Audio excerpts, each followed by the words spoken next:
Comparto con ustedes pantalla donde nos habíamos quedado. Bueno, ¿qué habíamos visto hasta este punto? Habíamos visto que la posición de las señales de resonancia magnética nuclear nos habla del entorno eh, electrónico de ese átomo hidrógeno. Es decir, aquí está unido. Pero la otra información interesante tiene que ver con la cantidad de señales distintas, porque esa cantidad de señales distintas de lo que nos está hablando es de cuántos hidrógenos diferentes tenemos o podemos tener en una molécula. Veamos un ejemplo. Vamos al caso del metilterbutiléter. Aquí tenemos el espectro de RMN protónico del metilterbutiléter. ¿Cuántos hidrógenos distintos tenemos en el metilterbutiléter?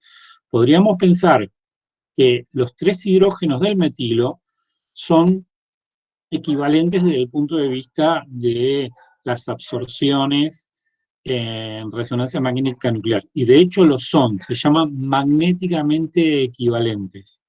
Y después, ¿qué tenemos?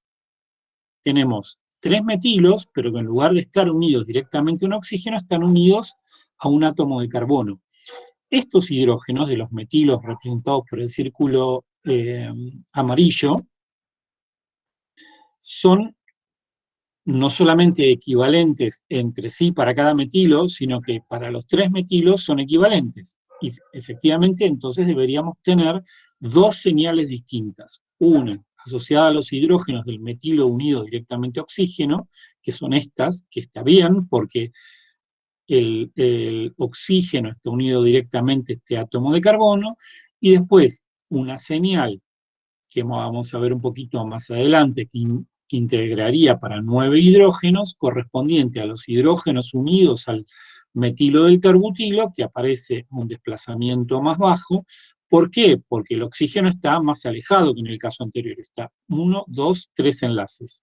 Pero entonces, 2 señales distintas de lo que me está hablando es de 2 tipos de hidrógenos distintos.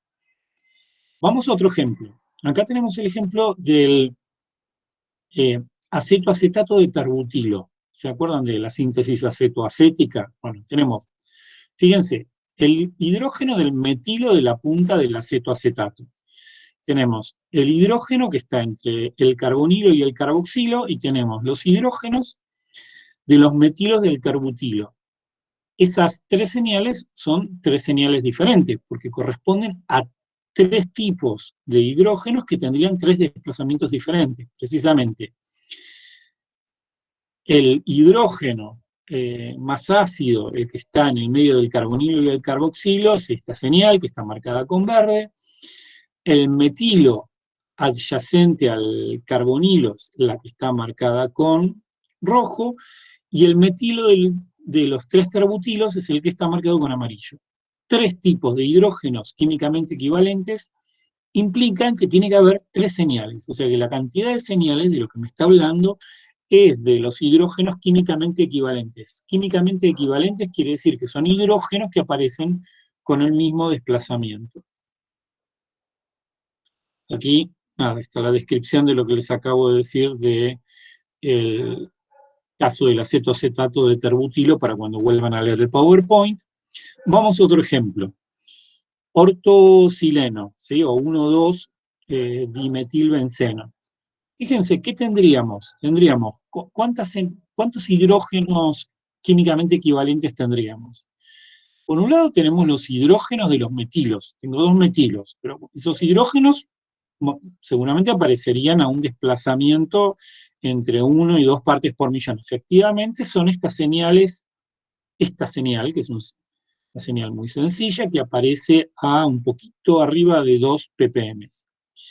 Y después tenemos las señales de los hidrógenos aromáticos. En realidad tengo 2 tipos de hidrógenos aromáticos. Tengo unos hidrógenos que están adyacentes al carbono que está unido al metilo, tengo otro que está alejado una posición. O sea que en realidad en las señales de los aromáticos me debería aparecer 2 tipos de hidrógenos distintos. Eso lo vamos a ver un poquito más adelante, vamos a ver que efectivamente es posible analizar las señales de los hidrógenos aromáticos. Algunas veces esas señales son complejas, no son tan sencillas de interpretar. Pero efectivamente esos dos hidrógenos diferentes del sistema aromático que corresponderían a dos pares de hidrógenos, es decir, 4 hidrógenos, podríamos analizarlas considerando su acoplamiento magnético, que es algo que vamos a discutir ahora en un ratito. Entonces, por un lado, desplazamiento químico. Por el otro lado, cantidad de hidrógenos químicamente equivalentes. La, la, eh, la otra cosa que aquí había un ejercicio, pero como no lo tengo en modo presentación, aparecen las respuestas directamente. Después, si quieren, si se olvidan, cuando ven la presentación en casa, está animado y entonces no va a aparecer la respuesta. El problema era asignar cada uno de estos espectros a cada una de estas 4 estructuras químicas: ciclohexano, tolueno, etanol, etilbenceno. Entonces, ¿qué tenía que pensar? En la cantidad de hidrógenos químicamente equivalentes. Fíjense que en el ciclohexano puedo pensar que hay un único tipo de hidrógenos, que es el hidrógeno de los metilenos. En el tolueno voy a tener 3 tipos de hidrógenos: el del metilo, el de los hidrógenos orto, perdón, 4 tipos de hidrógenos: el del metilo, el de los hidrógenos en la posición orto, metipara, ¿sí? En todo caso, tendré que tener señales de hidrógenos aromáticos.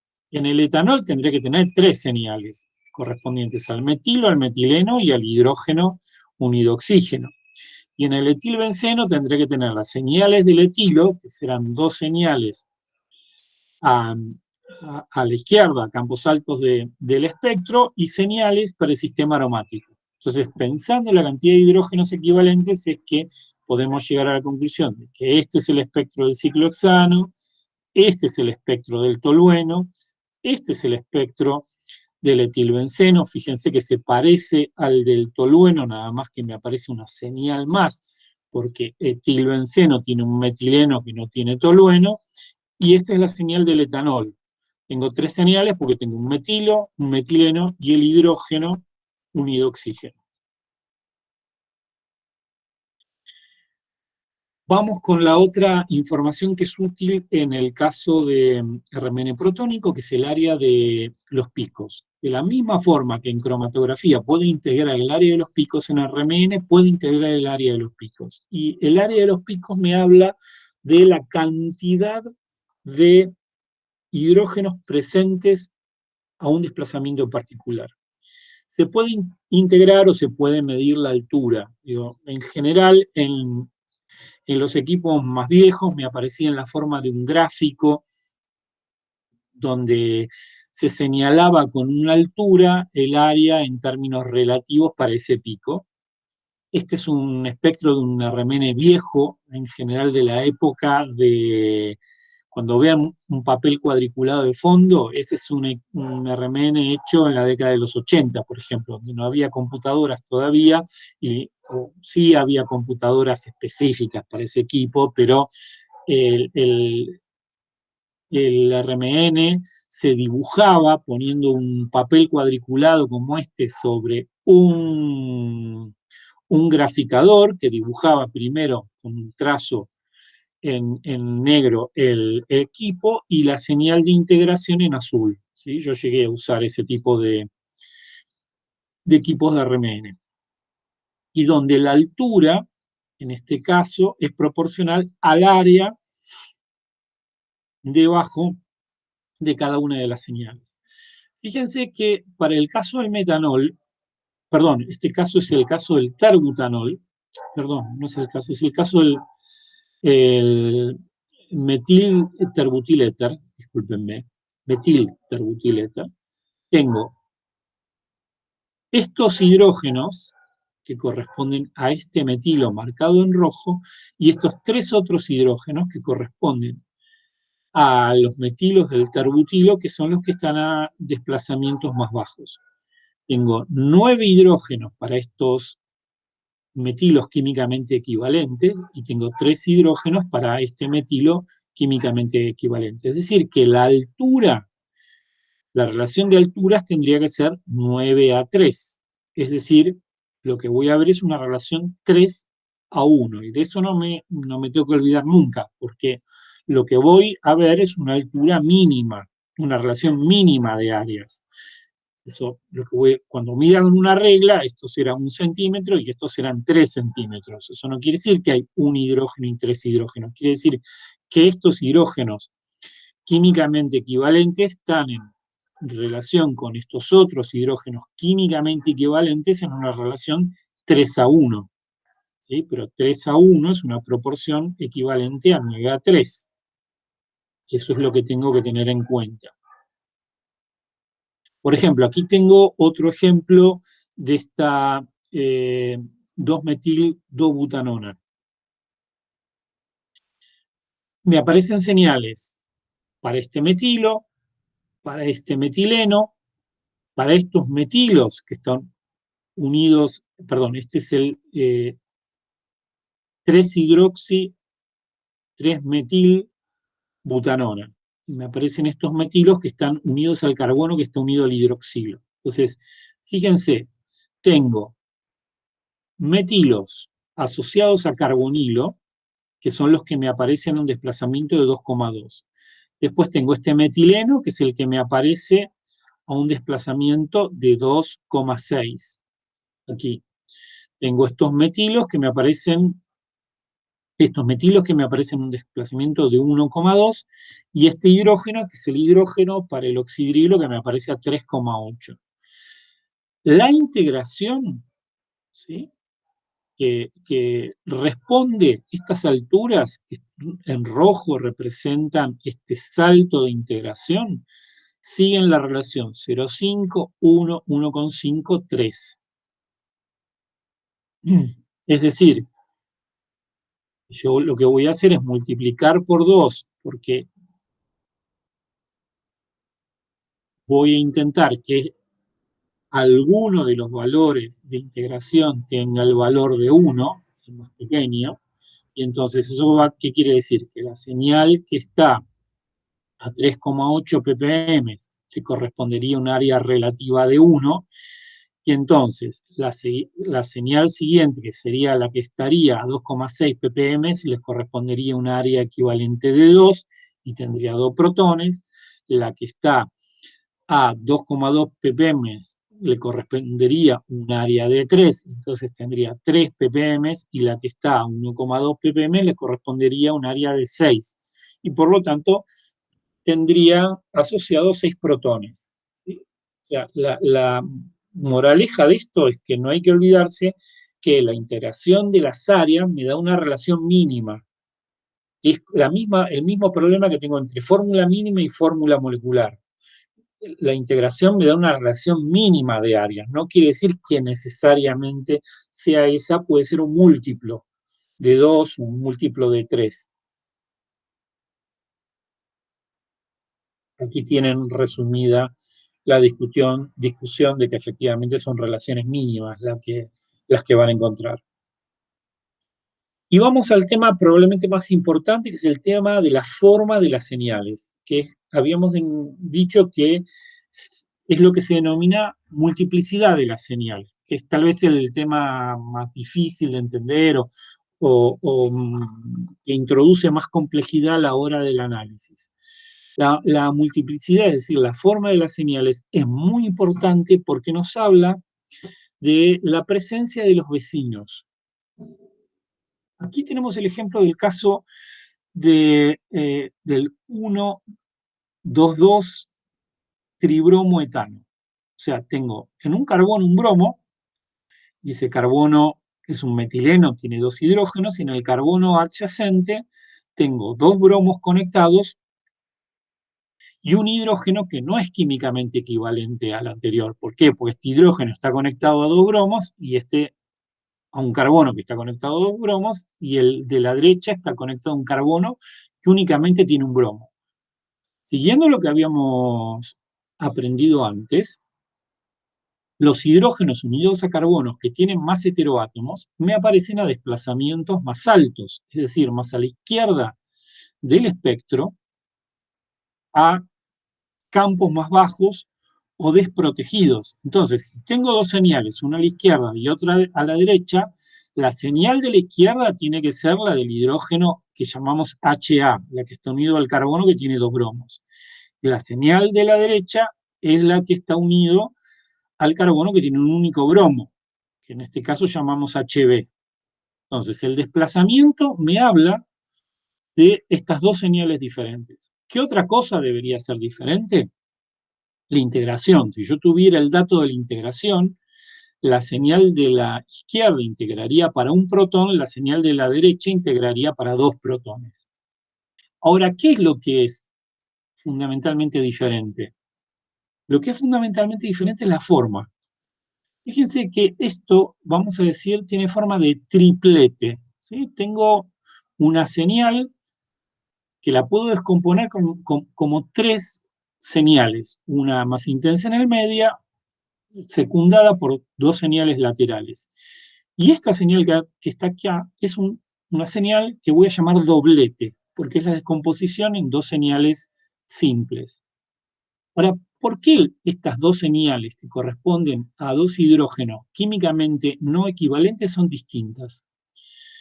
Porque aparece el efecto de desdoblamiento por acoplamiento spin-spin. ¿No? ¿Qué es esto del desdoblamiento por acoplamiento spin-spin?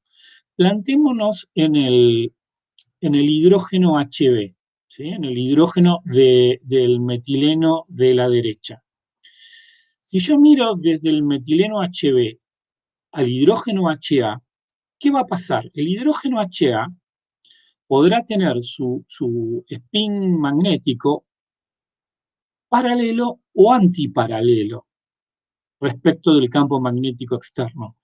El hidrógeno HA tiene dos posibles estados magnéticos. No necesariamente tiene que estar alineado, ¿sí? Habíamos visto que cuando se aplicaba un campo magnético externo, la población se dividía entre el spin alfa y el spin beta, ¿sí? Pero no toda pasaba al spin beta. Entonces, ¿qué ocurre? HB va a experimentar la presencia de dos protones magnéticamente distintos que van a ejercer un efecto electrónico diferente sobre HA. Y entonces HB se puede acoplar vía su spin con HA, tanto con el HA antiparalelo como el HB paralelo. Es decir, es como si HB viera dos estados posibles de HA. Por eso se parte formando un doblete, porque ve que al lado suyo hay en realidad un hidrógeno que puede tener dos estados magnéticos diferentes. Ese fenómeno de acoplamiento spin-spin ocurre a través de los enlaces. Y este es un enlace que ocurre a través de un acoplamiento que ocurre a través de uno, dos, tres enlaces. Por eso vamos a hablar de un acoplamiento J3. J3 quiere decir que ocurre a través de tres enlaces. J se llama constante de acoplamiento y tiene que ver con las separaciones, no nos vamos a meter en ese análisis, entre las líneas de la señal. Uno puede buscar los valores de las constantes de acoplamiento. Ahora, ¿qué pasaría si hago el ejercicio inverso? Si desde HA miro a HB.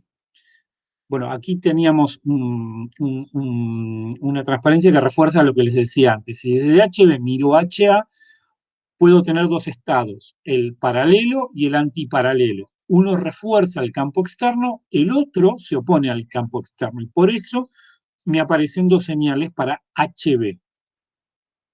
Si hago el otro análisis, si miro desde HA a HB, la señal que vería es un triplete. ¿Por qué? Porque ahora como tengo dos señales, perdón, como tengo dos hidrógenos HB, me pueden aparecer todas estas combinaciones. Los dos HB pueden estar paralelos con el campo externo, antiparalelos los dos con el campo externo. Uno para arriba y el otro para abajo o su inversión. Pero como los espines son nucleares son indistinguibles como los espines electrónicos, estos dos estados, izquierda para abajo, derecha para arriba, derecha para abajo, son iguales. Entonces los sumo como el mismo estado. Y entonces, ¿eso qué define? Define no solo la cantidad, la forma de la señal, porque tengo tres estados posibles, paralelo, uno para arriba, otro para abajo, antiparalelo, entonces me tienen que aparecer tres señales, sino su intensidad relativa, porque para el uno para arriba, otro para abajo, tengo dos estados posibles. Entonces, HA ve que hay dos hidrógenos equivalentes distintos y la forma que va a adoptar es la de un triplete que tiene una relación de intensidad de señales 1, 2, 1. 1, 2, 1, porque tengo un estado paralelo, dos estados para vector para abajo, vector para arriba, y un estado antiparalelo.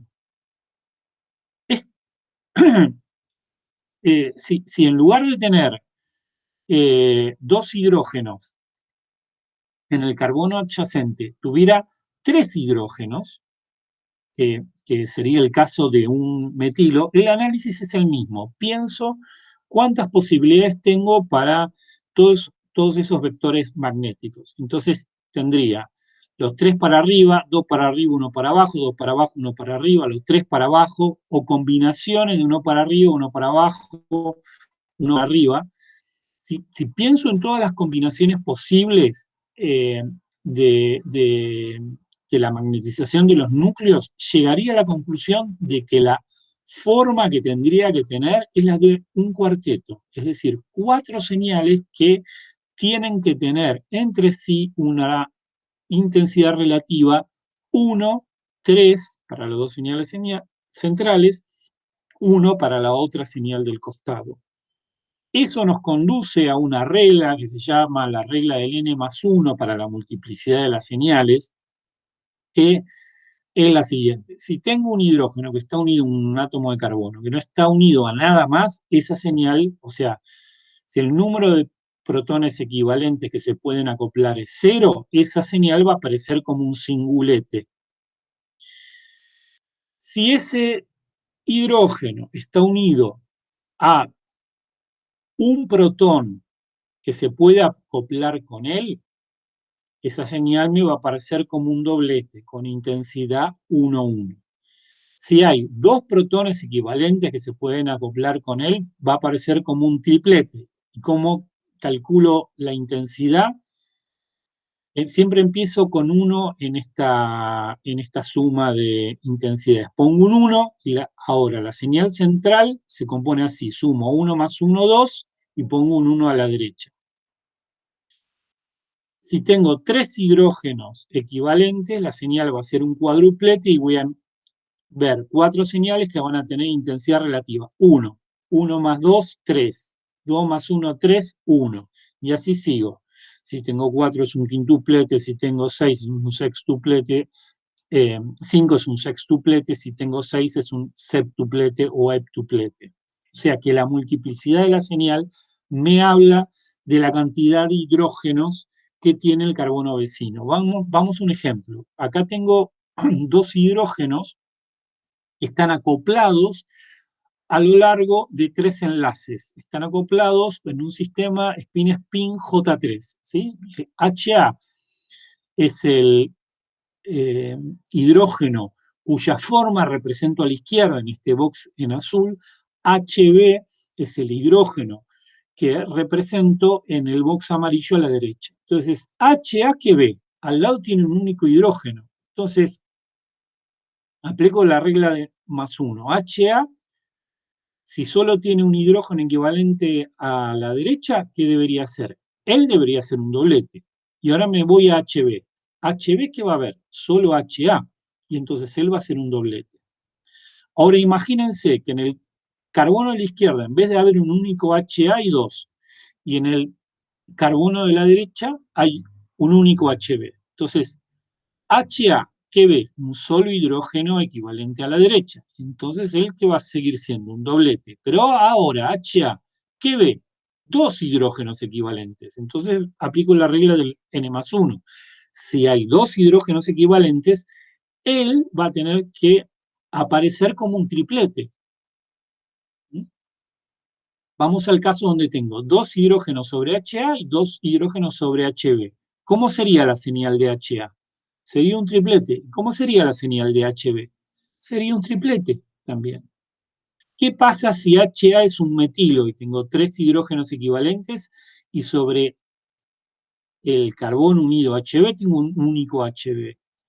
Todos estos hidrógenos HA que van a ver un único HB y entonces ellos van a, ¿cómo van a aparecer? Como un doblete. Pero HB, ¿qué va a haber? Va a haber, tres hidrógenos equivalentes, ¿sí? Entonces, ¿cómo qué va a aparecer? Como un cuarteto. Y así sigo haciendo el análisis. La señal del hidrógeno con un determinado desplazamiento pasa a tener una forma afectada por el número de hidrógenos químicamente equivalentes de los vecinos. Y ese acoplamiento es un acoplamiento que puede ocurrir en sistemas spin-spin para dos hidrógenos que están unidos al mismo carbono. Nosotros no nos vamos a meter en ese caso, pero eso es en el caso de tener hidrógenos que se llaman diastereotópicos. Son hidrógenos que si saco uno y pongo algo distinto de hidrógeno, se me genera un entorno electrónico distinto, podría ocurrir un acoplamiento spin-spin para los hidrógenos que están unidos al mismo átomo de carbono. Este acoplamiento se llama J2 porque es un acoplamiento que se transmite a lo largo de dos enlaces. Los acoplamientos que discutimos recién son los más comunes, son acoplamientos J3 porque ocurren a lo largo de tres enlaces. 1, 2, 3. Y el acoplamiento a más larga distancia que podría ocurrir en sistemas spin-spin es un acoplamiento a cuatro enlaces. 1, 2, 3, 4. Cuanto más chico es el valor de J, más grande J2 respecto de J3, respecto de J4, más grande es el efecto de la constante de partición y lo que vería es que las señales me aparecen más separadas. Ese es un detalle, no nos vamos a meter con el análisis de las constantes de acoplamiento. Vamos con ejemplos. Aquí tenemos el etilbenceno. Fíjense que para el caso del etilbenceno tenemos los anillos aromáticos, los hidrógenos del anillo aromático, los hidrógenos aromáticos que habíamos visto que en general siempre me aparecían un valor de 7. No nos vamos a meter en la discriminación, pero en realidad tengo tres hidrógenos aromáticos distintos. Este orto, el meta y el para. Eso me genera una señal relativamente compleja para los hidrógenos aromáticos, que aquí se describe como un multiplete. Multiplete en general se pone cuando la señal es compleja y no logro darme cuenta si es un metilo, perdón, si es un singulete, un doblete, un triplete. Entonces, multiplete es cuando no logro poder describir de qué se trata. Pero sí me interesa intentar describir los hidrógenos del etilo, del metileno y del metilo. Fíjense, estos hidrógenos del metileno y los hidrógenos del metilo, ¿qué tienen? Por un lado, desplazamientos distintos. El metileno que está unido al sistema aromático me parece un desplazamiento más alto que el metilo. ¿Qué otra cosa tienen distinta? La integración. Este metileno me va a integrar para 2 y este metilo me va a integrar para 3. ¿Y qué otra cosa tienen distinta? La forma. Este metilo, los hidrógenos de este metileno, ¿con quiénes se acoplan sobre todo? Con los hidrógenos de este metilo. O sea, que este metileno, ¿qué forma tiene que tener? Si tiene tres hidrógenos al lado, aplico la regla del N+1. La señal va a ser un cuarteto. Entonces, fíjense que esta señal me aparece como un cuarteto. Y este metilo, ¿qué forma va a tener? Aplico la regla del N+1. Me paro en el metilo y me fijo cuántos hidrógenos químicamente equivalentes hay al lado. ¿Cuántos hay? 2, o sea que en 2 más 1, 3, este metilo me tiene que aparecer como un triplete. ¿Sí? Vamos con otro, bueno, esto es una explicación de lo que les acabo de decir. Vamos con otro ejemplo. Vamos con el caso de esta cetona. Fíjense que tengo, en el caso de esta cetona, un metilo, el carbonilo, y aquí tengo una ramificación. Tengo un CH unido a dos metilos. Entonces, primero, ¿cuántas señales distintas debería observar? 3, porque aquí tengo 3 hidrógenos químicamente equivalentes, aquí tengo otros 6 hidrógenos de estos dos metilos químicamente equivalentes, y aquí tengo esta señal del CH correspondiente a otro eh, hidrógeno, que llamo hidrógeno C. Entonces, este hidrógeno, el hidrógeno A, ¿con quién se acopla? Y con nadie, porque fíjense que al lado tiene un carbonilo, o sea que J3 no va a poder dar, porque tengo 1, 2, 3 para acá. A lo sumo, si tienen un imán muy poderoso, podrían ver un J4, pero partamos de la base que J4 va a ser muy difícil de ver. Entonces, este metilo, ¿cómo tiene que salir? Como está, tengo el carbonilo en el medio, que de alguna forma me lo desacopla de este otro sistema de spin, este metilo me va a aparecer como un singulete, y es este HA que tengo acá. ¿Qué tengo acoplado entre sí? Tengo los hidrógenos HC y HB acoplados, porque esos sí están separados 3 enlaces uno de otro. Entonces, los hidrógenos del metilo, ¿qué ven respecto de HC? Un único hidrógeno. Entonces, la señal correspondiente al hidrógeno HC, ¿qué tiene que ser? Y tiene que ser un doblete. ¿Sí? Entonces, efectivamente, me aparece ahí una señal correspondiente al doblete de los hidrógenos del metilo. Y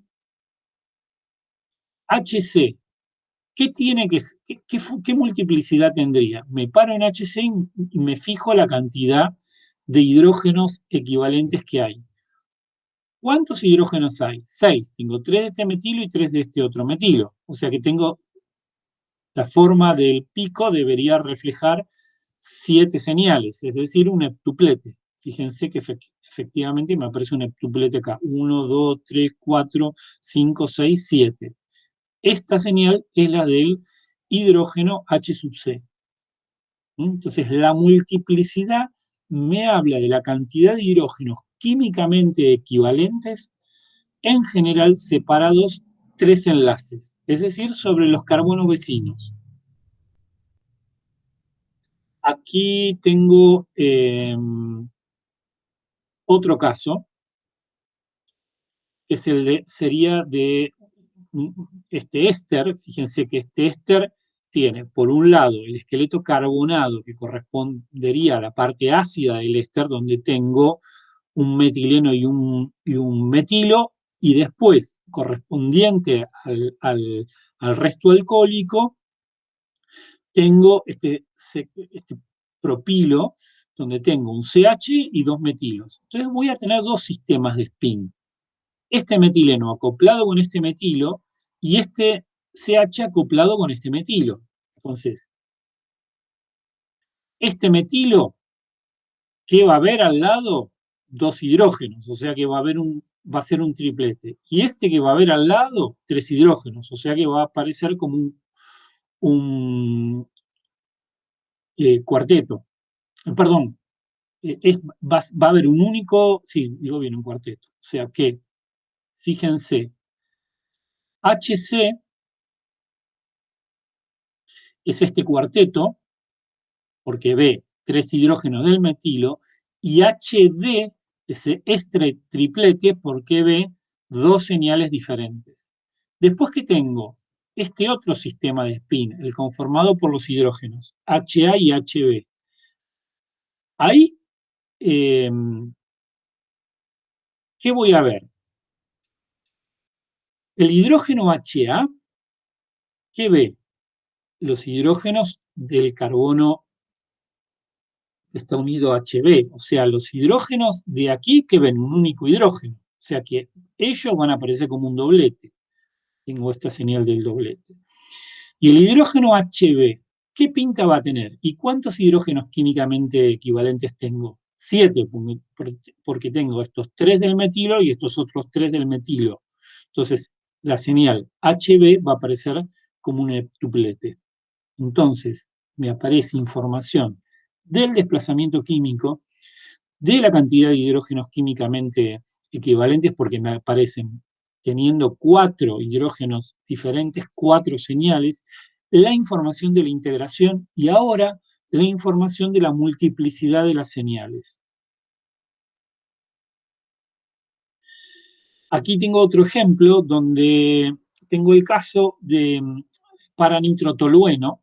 Tengo un sistema aromático donde tengo un metilo unido a tolueno y me aparecen, fíjense, 2 hidrógenos aromáticos bien distintos. HA que está orto al metilo y HB que está orto al grupo nitro. Entonces, ¿cuántas señales debería haber? Y 3 señales, porque tengo los hidrógenos del metilo, los hidrógenos orto al metilo y los hidrógenos orto al grupo nitro. El metilo me va a aparecer como un singulete, pues no se va a acoplar J3 con nada. Pero HA se puede acoplar a J3 con H3. Cuando digo J3 es a través de 3 enlaces. 1, 2, 3. Entonces HA como que va a aparecer como un doblete. Y HB como que va a aparecer como otro doblete. Pero los dos van a tener desplazamientos químicos distintos. ¿Por qué? Porque este está más cerca del grupo nitro y este está más cerca del grupo metilo. Entonces fíjense que este sería el doblete para el hidrógeno unido a este carbono y este sería el otro doblete unido para el hidrógeno unido al carbono más cercano del grupo nitro. Cuando tengo estos sistemas tan lindos de 2 dobletes en la zona de los aromáticos, es que es una típica indicación de que tengo un sistema aromático para sustituido. Vamos con otro ejemplo. Tengo esta cetona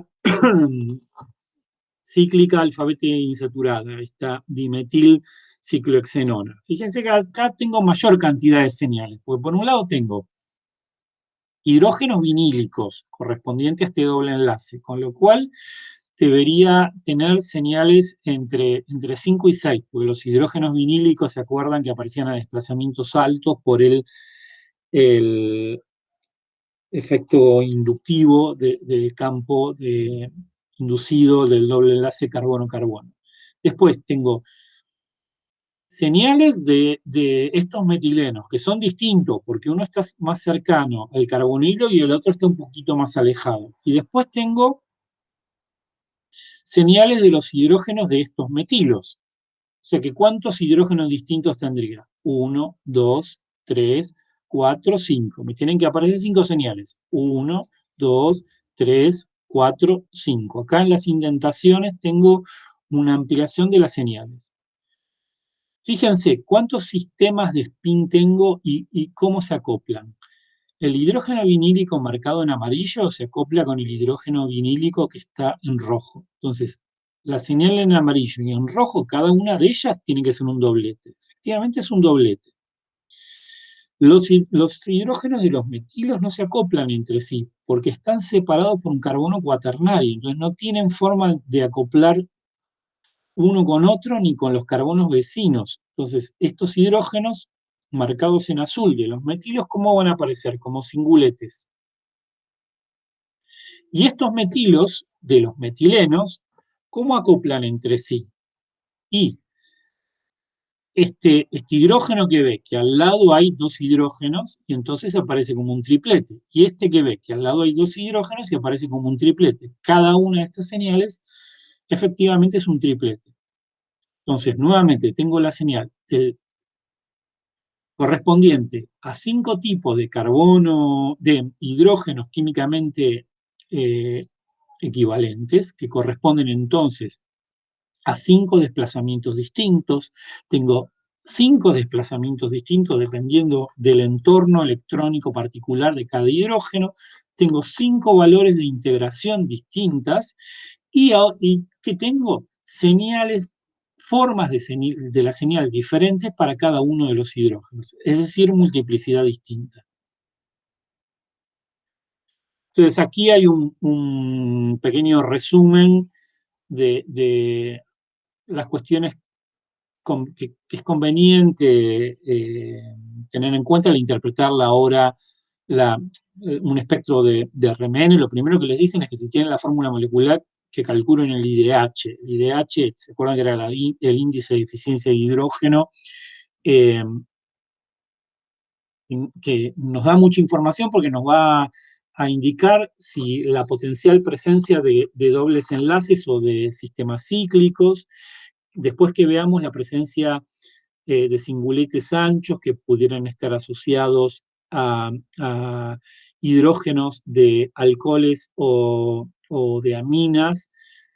Eh, Después que entre 2 y 3 aparecen las señales de hidrógenos de carbono que en alfa tienen un grupo carbonilo, que entre 3 y 4 aparecen los hidrógenos de carbonos que a su vez están unidos a un heteroátomo como oxígeno, nitrógeno y halógeno, que entre 2,5 y 3 aparecen las señales de los alquinos, que entre 5 y 6 las de los hidrógenos vinílicos, que en la zona cercana a 7 las de los sistemas aromáticos, que entre 9 y 10 las de los hidrógenos aldehídicos. Y bueno, aquí había un pequeño ejercicio, a ver si no miren, no lo miren, no me hagan trampa. Voy a pasar al modo presentación a ver si puedo.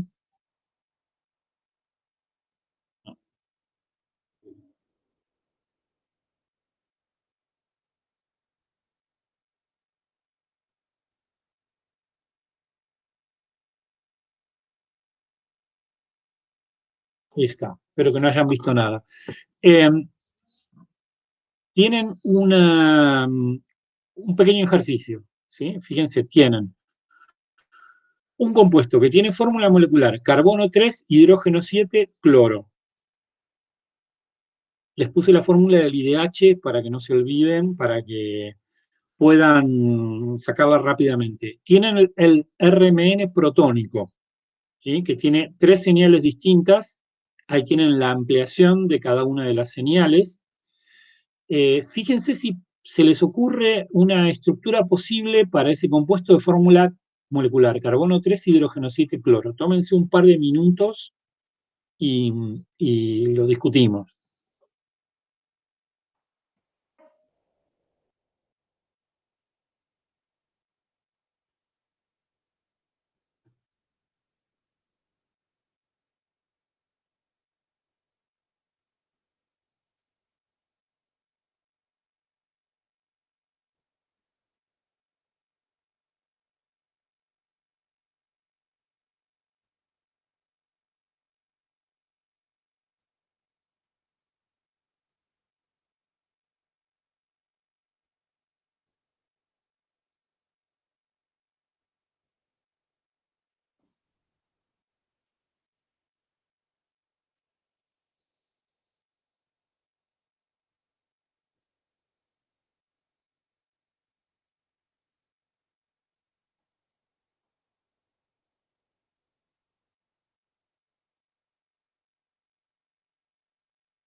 ¿A alguien se le ocurrió alguna respuesta?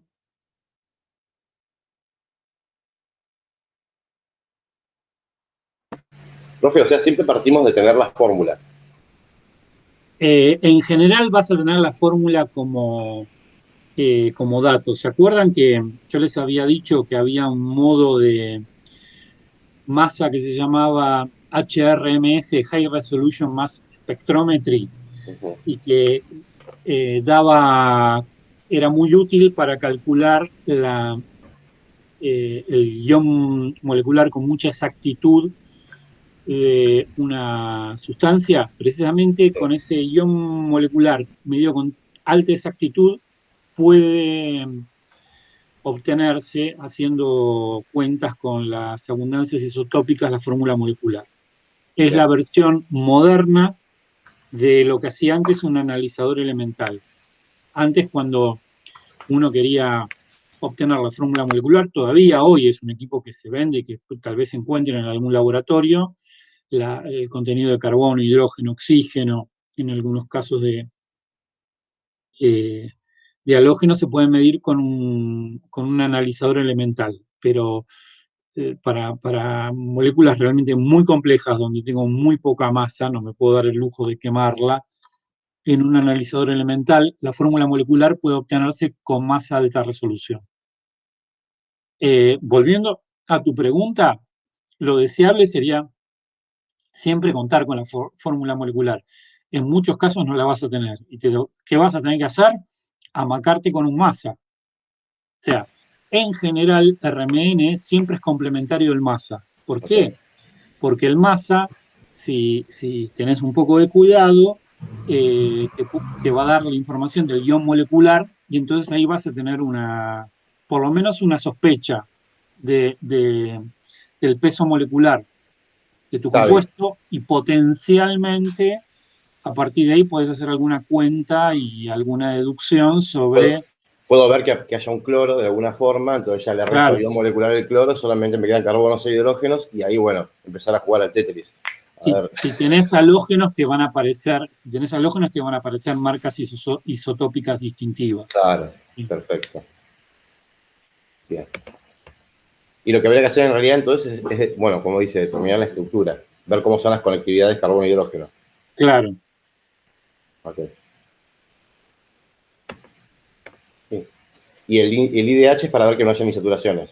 exacto. Si calculan el IDH van a llegar a la Cero. conclusión acá que es cero. Entonces, fíjense, ¿qué les está diciendo? Bueno, con 3 átomos de carbono mucho no se puede hacer, Sí, no hay ni un doble enlace ni un ciclo. Entonces, en realidad, la discusión es dónde pongo el cloro, porque solo tengo claro. dos posibilidades, sobre una estructura lineal, o la pongo en el átomo del medio o la pongo en la punta. Claro, pero si la pongo en el del medio, las señales me van a dar todas iguales.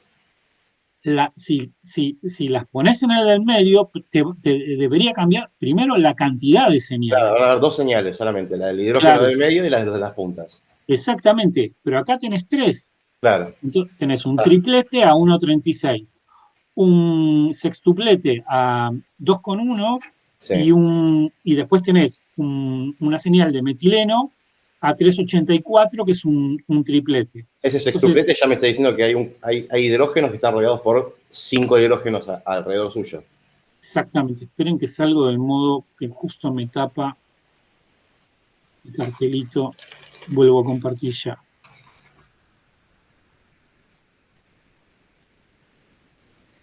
Entonces, fíjense que el hecho que aparezca tres señales, eso quiere decir necesariamente que tiene que ser el 1-cloropropano, porque si fuera el 2-cloropropano, esa molécula se volvería simétrica y solo observaría señales diferenciadas para el hidrógeno del carbono central y los metilos, pero acá hay tres. Entonces, si hay tres, tiene que haber tres tipos de hidrógenos distintos. Entonces, esas multiplicidades, ¿con qué tienen que ver? Con la cantidad de hidrógenos que son vecinos a cada señal. Los hidrógenos que están en el carbono unido a cloro, que son los que me van a aparecer con el desplazamiento más alto, porque están unidos un carbono con heteroátomo, es la señal de 3,84, que van a ver que en el carbono de al lado hay dos hidrógenos. Entonces, ellos cómo se van a partir? Se van a partir como un triplete. Estos metilos que están unidos, que están en la punta, que van a aparecer al menor desplazamiento, que van a ver, y que al lado tengo dos hidrógenos. Entonces, ellos como que van a aparecer también como un triplete, pero hidrógenos centrales del metileno, ¿qué van a haber? 3 más 2, 5 hidrógenos. Entonces, ¿cómo van a aparecer? Como un sextuplete. Este caso es un caso muy sencillo. En general, a veces, cuando la estructura sigue con otras cosas por acá, la señal se parte.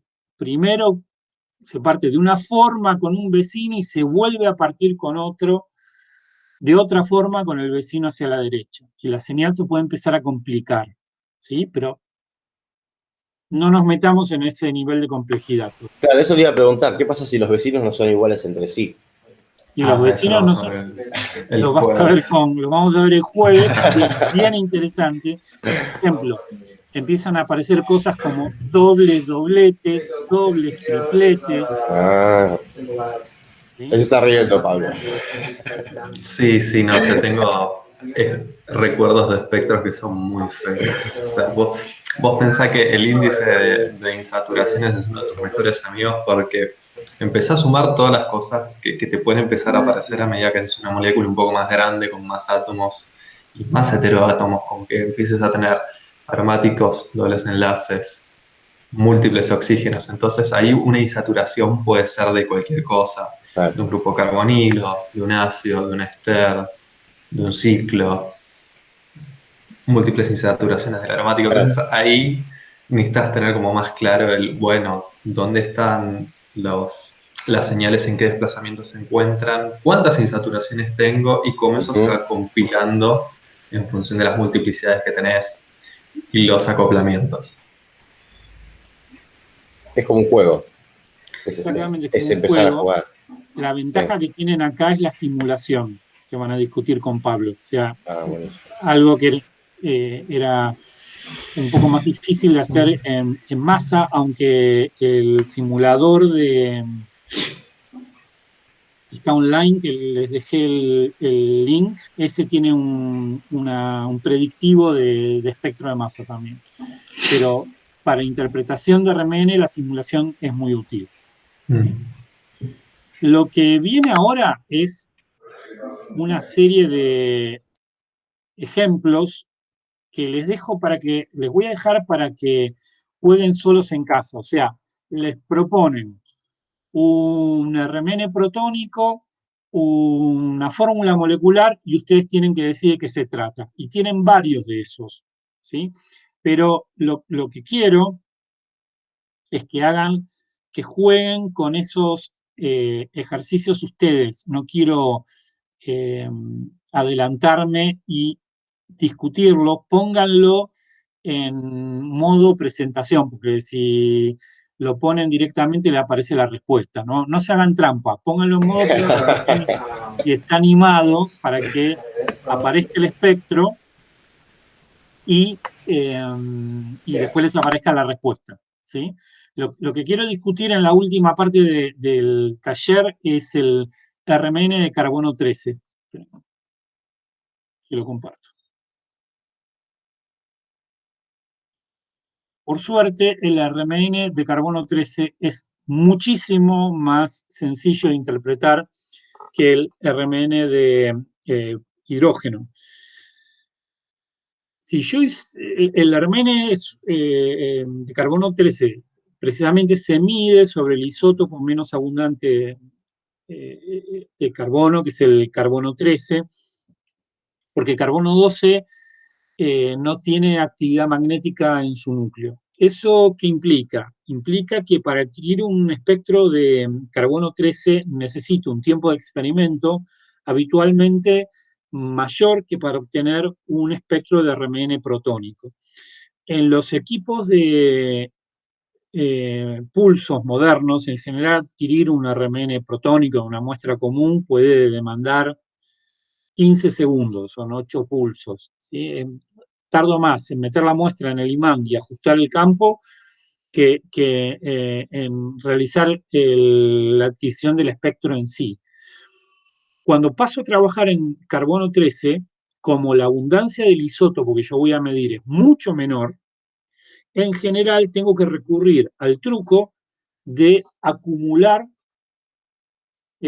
intensidad. ¿Cómo hago eso? Adquiero experimentos sucesivos y los voy sumando. Entonces, por ejemplo, para un RMN de carbono 13, en lugar de dar 8 pulsos, voy a dar 200, los voy a sumar. Eso que hace que el experimento de RMN de carbono 13 dure más.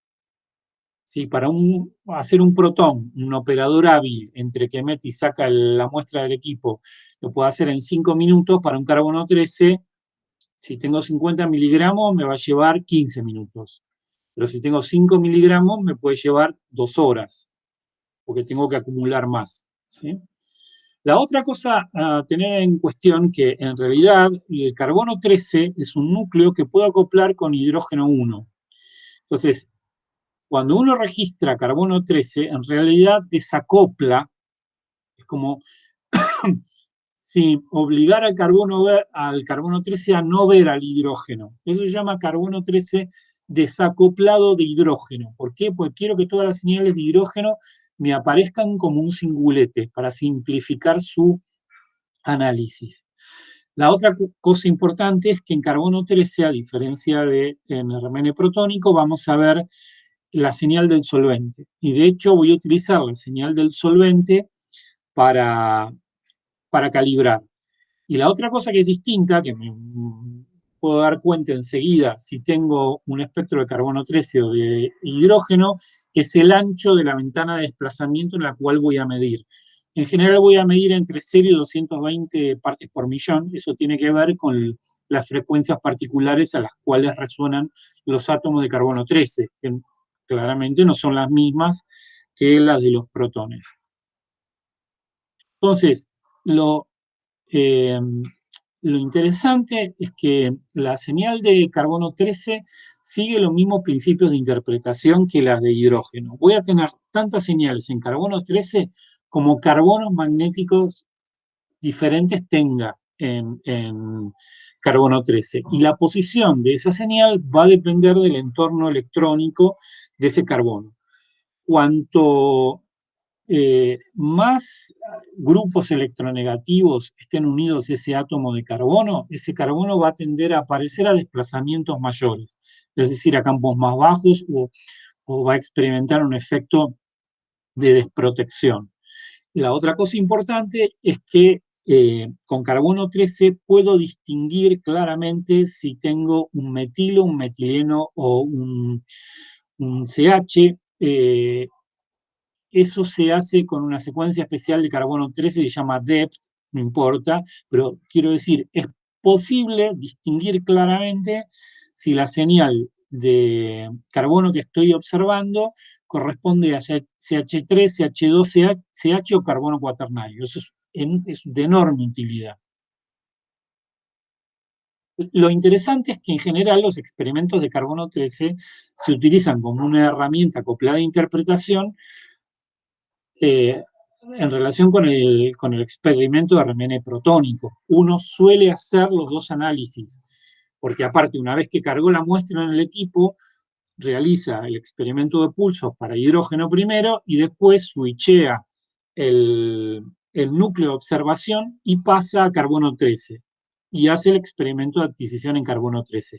Eso que yo digo tan sencillamente requiere una conmutación electrónica. Tengo que tener un equipo preparado para poder observar esos dos núcleos, ¿sí? En general, hoy todos los equipos de RMN vienen preparados al menos para observar carbono e hidrógeno. Si yo quiero hacer alguna observación de algún otro núcleo como nitrógeno u oxígeno o fósforo, tengo que pedirle al fabricante que me ponga una proof adicional para esos otros núcleos. ¿Por qué? Pues las frecuencias de precisión que van a tener esos núcleos van a ser distintas. Pero ¿por qué digo que el carbono 13 me da información complementaria al RMN protónico? Fíjense, acá tenemos el RMN protónico de hidrógeno del etanol, donde habíamos dicho que como hay 3 tipos de hidrógenos distintos, me tienen que aparecer 3 señales con desplazamientos distintos, que esas señales van a tener integraciones distintas y van a tener formas distintas. Y a la izquierda tengo la señal correspondiente al RMN de carbono 13, ¿de qué me está hablando? De la cantidad de carbonos distintos que aparecen. En el caso del etanol, tengo un carbono correspondiente al metilo y un carbono correspondiente al metileno que está unido a oxígeno. Como el metileno está unido a oxígeno, me tiene que aparecer a desplazamientos más altos. ¿Y cuántos carbonos voy a tener? Solamente 2. Por supuesto, como les decía antes, de la misma forma que tenemos tablas para predecir el desplazamiento de los hidrógenos en RMN protónico, vamos a tener tablas para el desplazamiento de los átomos de carbono 13 en carbono 13 RMN. Y siguen el mismo principio que habíamos visto para protónico. Los átomos de carbono que están unidos solo a otros átomos de carbono o a átomos muy poco electronegativos con yodo, me van a aparecer a desplazamientos bajos. A medida que yo voy poniendo heteroátomos, el desplazamiento me aumenta. Los aromáticos y los dobles enlaces vinílicos tienen desplazamientos muy particulares y más altos, consecuencia del campo inducido del anillo aromático. Los carbonos de grupos carbonilos y carboxilos, donde tengo un oxígeno unido directamente al carbono, aparecen a desplazamientos más altos y voy a poder distinguir carbonilos de aldehídos, de cetonas, de ácidos carboxílicos o de cualquier otro derivado de ácido. Por supuesto, de la misma forma que puedo interpretar los desplazamientos químicos recurriendo a tablas, también puedo hacer simulaciones de carbono 13 RMN, lo vamos a ver más la clase que viene. Si yo hiciera un carbono 13 del acetato de etilo, ¿qué observaría? 4 señales más una señal adicional que viene del solvente. Esta señal, que está centrada en 77 ppm, corresponde al solvente en el cual estoy haciendo el espectro, que es en este caso el cloroformo deuterado, y es precisamente la señal que voy a utilizar para ajustar el desplazamiento del equipo. ¿Por qué veo la señal del solvente? Porque no puedo hacer solvente deuterado con carbono 13 porque me saldría una fortuna, ¿sí? Tendría que vender un Rolls Royce cada vez que quiero hacer un espectro. Entonces, no tengo otra más que hacer el RMN de carbono 13 utilizando cloroformo deuterado, donde el carbono es una mezcla de carbono 12 y carbono 13. Entonces, perdón, lo que hubieses querido no es cloroformo deuterado con carbono 13, sino sin carbono 13. O sea, hubiese querido cloroformo deuterado con carbono 12, pero eso es lo que saldría una fortuna.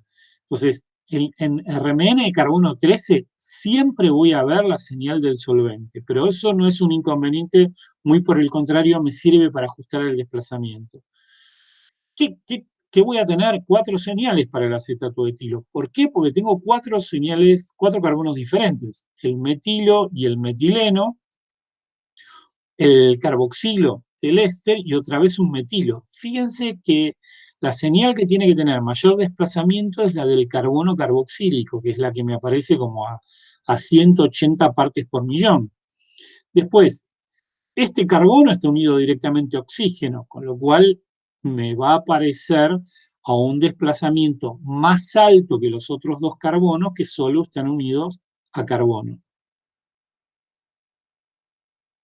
Como les decía antes, en los espectros de RMN de carbono 13 aparece el solvente deuterado. ¿Cómo me voy a dar cuenta que aparece el solvente deuterado? Porque el solvente va a aparecer como una señal con multiplicidad. ¿Por qué aparece como una señal con multiplicidad? Porque se parte el carbono 13 del carbono del solvente con el deuterio. ¿Sí? El deuterio también tiene actividad magnética, tiene un Z diferente a hidrógeno y entonces la forma de la señal es distinta. Resultado de lo cual, si le pongo cloroformo deuterado, voy a observar un triplete centrado en 77 partes por millón. Si le pongo dimetilsulfóxido hexadeuterado, voy a observar un heptuplete centrado en 39,7. Si pongo metanol deuterado D4, es decir, con deuteración sobre el metilo y sobre el hidrógeno unido a oxígeno, voy a observar un heptuplete centrado a 49. O sea, donde veo una señal compleja, esa es la señal del solvente. Todo lo demás me tiene que aparecer como un singulete. Acá tenemos algunos ejemplos. Otra vez, arriba a la izquierda tengo la señal del etanol en cloroformo deuterado. Entonces, ¿qué debería observar? Dos señales para cada uno del metilo y del metileno del etanol y una señal para el solvente deuterado. En este caso, uno tiene que tratar, si va a hacer el experimento de carbono 13, de poner una cantidad importante de muestra. En general, eso es un punto de equilibrio, porque si uno se zafa y le pone mucha concentración de muestra, a veces se complica la adquisición del RMN protónico y del carbono 13 en el mismo experimento.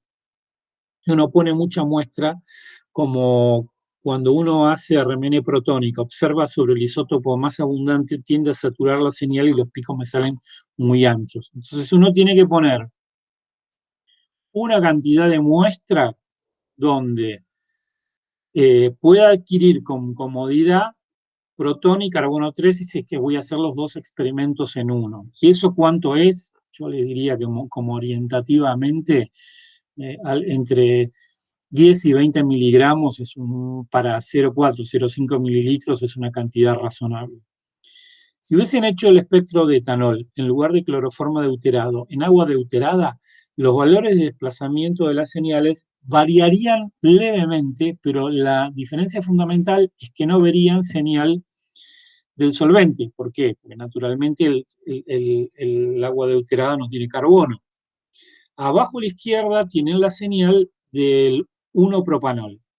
Como el 1-propanol tiene 3 carbonos distintos, naturalmente verían 3 señales, 3 singuletes para esos 3 carbonos magnéticamente diferentes. ¿Y qué aparece? El triplete correspondiente al cloroformo deuterado. Fíjense que si en lugar de tener 1-propanol, tengo 2-propanol, el isómero, solo pasaría a tener 2 tipos de carbonos químicamente equivalentes. Entonces, en lugar de tener 3 señales, tendría 2 señales. Los metilos a desplazamientos más bajos, el CH a un desplazamiento más alto porque está unido directamente al oxígeno.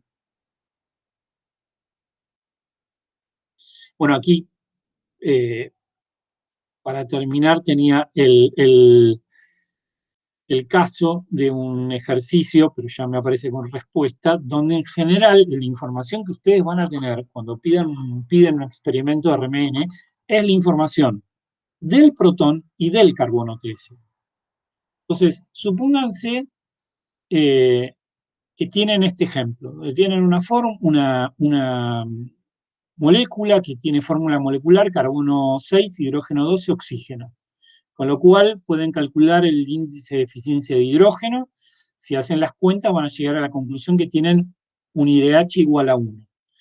Si ven el espectro de RMN protónico, que es el que está arriba, en las indentaciones tienen la ampliación de la señal. Tienen 4 señales distintas.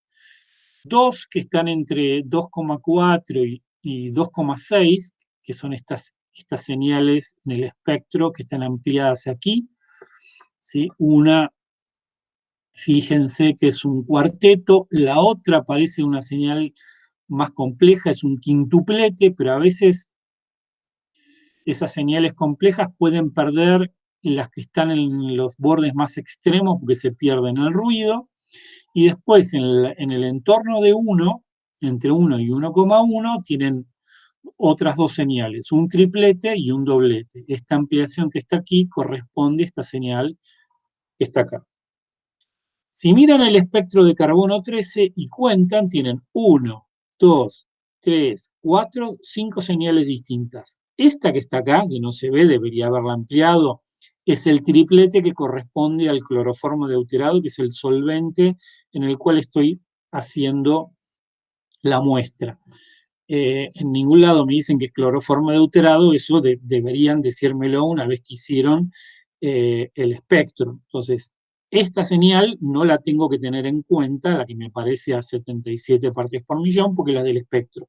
Pero fíjense que la cantidad de señales de carbono, 1, 2, 3, 4, 5, es menor que el número de carbonos que tengo en la muestra. ¿Y eso qué me quiere decir?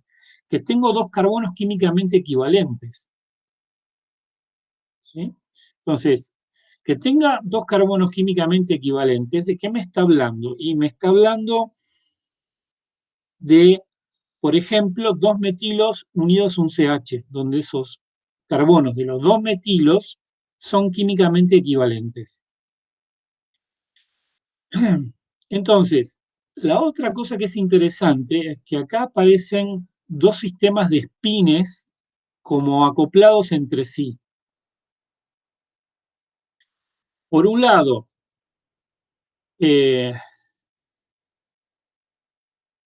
perdón, antes de ir a los espines, si miro el carbono 13 y veo una señal de 220, ¿eso qué es? Eso es un dato inequívoco de un carbonilo. ¿Sí? Yo sé que tengo un único oxígeno y encima sé que tengo un IDH. Entonces, la conclusión que sería, tengo una cetona de cadena abierta, porque el IDH me lo gasté en el doble enlace del carbonilo. Y entonces, a partir de ahí, ¿qué puedo hacer? La deducción de la estructura. Tengo para la señal de RMN 4 señales diferentes, con lo cual tiene que haber 4 hidrógenos químicamente distintos y hay 4 carbonos distintos. Entonces, si se ponen a jugar en casa después, van a ver que va a aparecer un doblete y un cuarteto. Este doblete y este cuarteto correspondiente a un etilo, y va a aparecer un sextuplete y un doblete. El doblete lo tengo acá y el sextuplete lo tengo acá, pero se me perdieron las señales de la punta, aparece un quintuplete, pero es un sextuplete, correspondiente a este otro sistema de spin, de los dos metilos con el CH. Entonces, ¿qué compuesto es el compuesto en cuestión? 2-metil-3-pentanona. ¿Sí? Entonces, en general, la información que van a tener es la información del RMN protónico y del RMN de carbono 13. Esto es todo lo que vamos, esto que es un montón, es todo lo que vamos a dar hoy. Por supuesto, cuando uno tiene una molécula cuya estructura desconoce, aparte de esto, lo que suele hacer es el masa. Entonces, tenemos la información de espectrometría de masa, de RMN de carbono 13 y de RMN protónico. Y con esas tres herramientas, en general, van a poder llegar a una propuesta de una estructura bastante razonable para esa molécula de identidad y estructura desconocida. Se pueden hacer experimentos muchísimo más complejos, no nos vamos a meter en ese campo, pero hay experimentos de RMN multidimensional para confirmar que la estructura que uno propone es efectivamente la que corresponde. Pero el mensaje que quisimos dejar hoy es una idea básica de cómo interpretar un espectro de RMN protónico, un espectro de RMN de carbono 13, y que en general la información que viene de ambos es complementaria. Lo que vamos a hacer la clase que viene es practicar, poner estas ideas en juego. Yo hoy fui muy rápido, les pido disculpas, les queda el PPT para que vuelvan a mirar en casa, y si en algún momento de sus carreras se tienen que cruzar con esta técnica, recuerden que tienen un libro en PDF bastante amigable, y por supuesto los ejercicios para practicar si tienen ganas. No sé si quedan dudas, me imagino que muchas, no pretendemos que haya quedado ni mucho. Yo tengo una pregunta. Sí, Nicolás. Siempre tengo alguna pregunta. Así como teníamos acoplamiento de spin para los hidrógenos vecinales, ¿sí? Que eso nos producía un desdoblamiento de la señal en tripletes, cuadrupletes y lo que sea. En carbono 13, los carbonos que pueden estar en J3, a tres enlaces de distancia entre sí, ¿pueden acoplar los spines de ellos y desdoblar? No, ese acoplamiento no lo ves porque es un acoplamiento que tiene un J muy pequeño. El acoplamiento que sí verías es un acoplamiento del carbono 13 con los hidrógenos que están sobre el propio carbono. Ah, pero eso dijimos que no lo íbamos a tocar. Eso no lo haces porque en el momento de hacer un experimento de carbono 13, vos le mandás un pulso adicional a la muestra donde saturás todos los núcleos de hidrógeno. Los mandás del spin alfa al spin beta. Y no pueden volver, entonces no lo voy a registrar. Y es como, claro, es como si no vieras más hidrógeno. Claro, entiendo. Si vos hicieras un experimento de carbono 13 en el cual no tomaras esa precaución, los hidrógenos, el carbono 13 de un metilo te aparecería como un cuarteto. Como un cuarteto, claro. Te aparecen partidos, entonces se te complica más. Para saber si es un metilo, un metileno, un metino, un carbono cuaternario, hay un experimento adicional de carbono 13 que es más sencillo.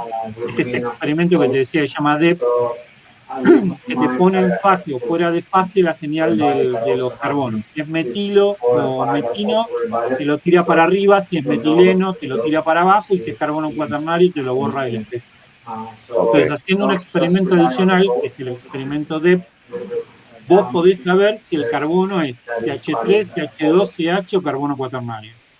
Perfecto. O sea que el combo completo, si querés, si uno tiene que pedir un experimento de RMN, sería: haceme el protón, haceme el carbono 13, haceme el DEP. Claro. Y ahí ya está. Pensá que, a ver, los tiempos para hacer un espectro de carbono 13 se incrementan justamente porque tenés una abundancia más pequeña de ese isótopo, por eso se incrementan los tiempos. Entonces, para que te acople un carbono con el vecino, necesitas tener como que justo ese carbono y el vecino sean isótopos de carbono 13. Entonces, esa probabilidad es muy pequeña. mala leche. Muy mala leche. Claro, no los ves en esos tiempos, no lo podrías ver. Sí puedes llegar a tener, por ejemplo, además de los acoplamientos con los hidrógenos, acoplamientos con otros elementos, como es el caso del flúor. Y ahí sí tenés que tu señal de carbono se puede partir. Ah, sí, bueno, no se me ha ocurrido, pero ahora que lo decís, claro, si hay otro heteroátomo que pueda llegar a acoplar spin, también desdobla. Sí. Sí. Sí, si tenés flúor se te complica la cosa, sí. Bueno, claramente. Otra vez, esto es el inicio, Nicolás. Esto es RMN unidimensional. Unidimensional, pues estamos mirando un único núcleo. Bien. Los equipos modernos, te diría de los últimos 15 años, permiten experimentos bidimensionales o multidimensionales, que es observar más de un núcleo al mismo tiempo. Entonces vos podés observar hidrógeno-hidrógeno, ¿para qué querrías observar sobre un eje hidrógeno y sobre el otro eje hidrógeno? Porque eso te dice qué hidrógeno es vecino de qué otro. Ah, ahí tienes más información todavía. Pues, Sí. claro. Vos podrías hacer bidimensionales heteronucleares. Podrías poner en un eje carbono y en el otro eje hidrógeno. Entonces vos podrías saber qué hidrógeno está sobre qué carbono. Ah, es un golazo. Podrías hacer nitrógeno-carbono, si tuvieras nitrógeno. Entonces, observar qué nitrógeno está unido a qué carbono. O sea, claro, para proteínas es una fiesta con eso. Las posibilidades son como infinitas, no infinitas, pero son muy grandes. Nosotros estamos en el primer nivel de complejidad, que es RMN unidimensional. Sí. Bien. Está muy bueno. Estuvo muy bueno. Bueno, estamos nosotros. Bueno, buenísimo. Después subo el video, como siempre, a la plataforma, al Drive, donde tenemos las clases, y nos vemos el jueves para practicar algunos ejercicios con Pablo. Perfecto, listo. ¿Sí? Muchas gracias. El jueves. Hasta el jueves. Hasta el jueves. Chao, chao.